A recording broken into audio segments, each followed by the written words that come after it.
Shabbat Shalom. That's better. If you'll allow me, I want to reflect back on the past couple of days for me, just for a moment. On Thursday morning, my daughter was getting ready as a first grader to receive her first siddur, her first prayer book at her school, Golda Ak Academy. It's a rite of passage for every student. Similarly, in our Jewish Learning Center and our Hebrew school, that when you receive your first siddur, you're taking this next step in your relationship between you and God. And as parents and grandparents were walking into the building was swiftly and quickly evacuated. And the administration did a superb job because a bomb threat was called into the campus. A swatting incident that happened similarly at different Jewish schools and synagogues and Jewish organizations throughout the country. And thanks to the West Orange Police Department, who very quickly made sure that the campus was safe to re-enter, students were able to return. This is not the first swatting incident that happened in this area. Unfortunately, it is one of many that has happened. In the fall, in the middle of a simcha, a bar mitzvah, much like a morning like today, a synagogue in Essex County, they had to evacuate in the middle of services because of a similar threat. This past summer, almost a year ago, a neighboring synagogue, a quiet summer Shabbat, they had to leave their sanctuary in the middle of services. I think about these incidences as there are reports of rising antisemitism in this area as well as in the country. Reports suggest that since this time last year, anti-Semitic events in New Jersey alone have more than doubled, almost tripled in New York. I think of that because I woke up in the morning reading the paper on my way to my daughter's school for her siddur celebration. And I read of an incident the night before on the Upper East Side in New York, where the glass windows and doors of 3 Jewish establishments, all on the same block, were shattered the night prior. Rothschild's, a kosher restaurant on Lexington Avenue, Level 78 Barbershop on 3rd Avenue, and Nuts Candy Company on 3rd Avenue. Rothschild, a kosher restaurant, is explicitly Jewish. The other 2 are not, but have Jewish ownership, and their windows were shattered. And I've been sitting with that experience, the experience of Thursday morning, for the children and students here, for the faculty and administration there. But then, later in the afternoon, we returned to school, and beautifully, my daughter received her siddur as well as her classmates, and they sang with such ruach, with such spirit, with such joy of Jewish tradition. And Rabbi Martyr and I, every year, we hand out the siddurim to the Bethel students. And so we've been going now, giving siddurim every year with their JLC and the Bethel students at Golda Academy for 10 years.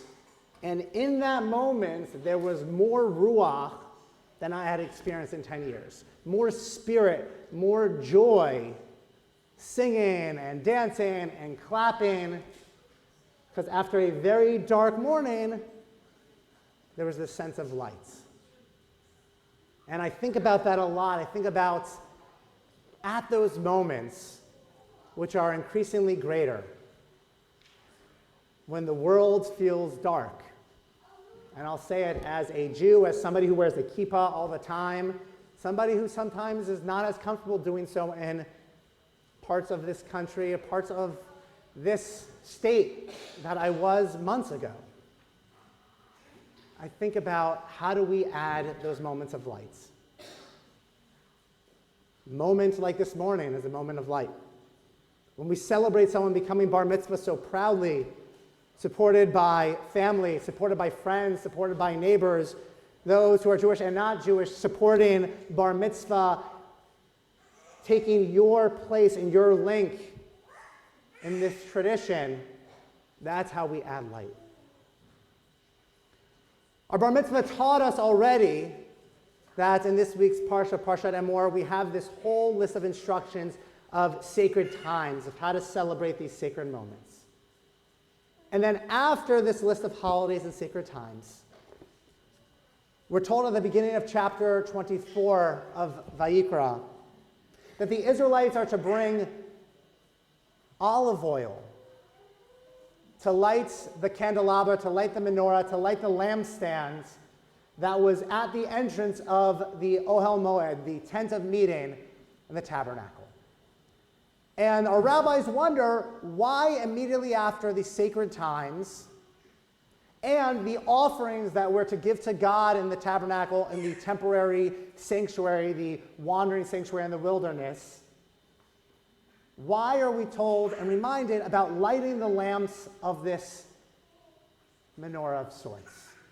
What's the connection between the two?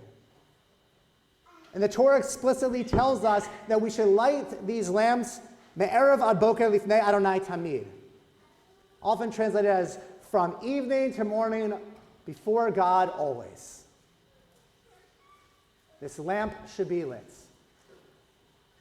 Commentator Ibn Ezra clarifies that this lampstand is one that we're told Bezalel made when the tabernacle was built. It's made of pure gold, a single piece of gold, to make this entire structure, representing the wholeness of community, suggesting that how do we respond to darkness with light? By being in community. But Rashi adds something further. Rashi says we mistranslate the word tamid. It's not that this light should be lit forever. Tamid, like the Ner Tamid, the eternal light that is above our ark, that should never go out. There's a difference between continuously and continually. But the light should be lit regularly, me'erev ad boker, every night from evening until morning. We're given the instructions of how to become close to God, and then it gets dark, and when it gets dark, it gets scary. As kids, we have our blankets, our night lights, so we're not scared of the dark. The truth is, as adults, that darkness represents our own fears as well. Right after, we're told how to increase and deepen our connection to God and to peoplehood and to community. We're reminded of the darkness that exists in this world, the literal and the metaphorical. And we're commanded that especially when it's dark, we add light. That light doesn't last all the time, that light doesn't last forever.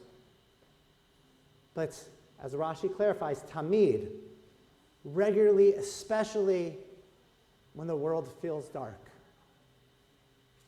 We do what we can do to add light. There's a follow-up story about the Rothschild kosher restaurant on Lexington Avenue that you couldn't get a reservation the next day. That they continued to open even with the glass shattered, and it was filled with people who kept kosher, people who had no idea what kosher was. That's light. And my hope and my prayer is that we continue to find moments of light when the world feels increasingly dark.